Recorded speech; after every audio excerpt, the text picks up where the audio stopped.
السلام عليكم ورحمة الله وبركاته. بسم الله الرحمن الرحيم.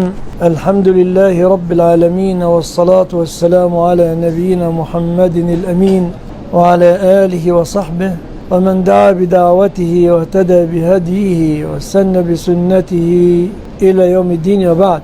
فدائما وأبدا نثاب وترتفع درجاتنا وتزداد حسناتنا بالاقتراب من كتاب الله عز وجل.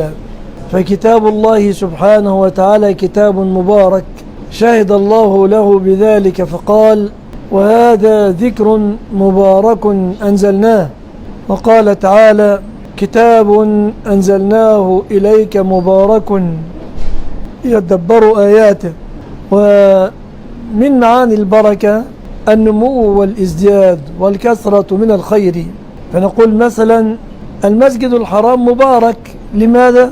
لأن إذا صلينا فيه الصلاة فيه ب100,000 صلاة، فالخير الوارد من صلاتنا فيه خير كثير.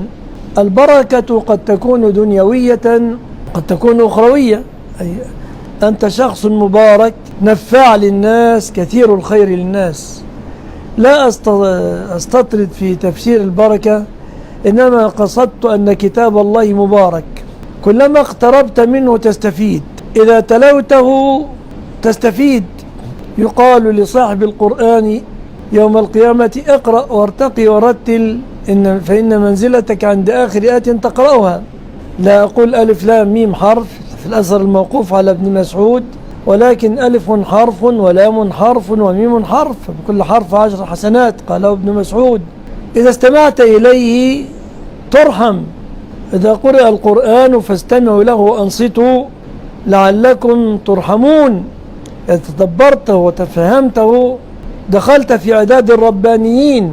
وقد قال تعالى: ولكن كونوا ربانيين بما كنتم تعلمون الكتاب وبما كنتم تدرسون. إذا تلوته تحفك الملائكة، تنزل عليك السكينة، تغشاك الرحمة، تنور صحيفتك يوم تلقى الله سبحانه وتعالى. إذا حكمت به وتحكمت إليه تسعد في الدنيا والآخرة. فهو كتاب مبارك وبركته عامة علينا في دنيانا وفي آخرتنا. فيلزمنا أن نتدبر هذا القرآن، إنه كتاب رب العالمين.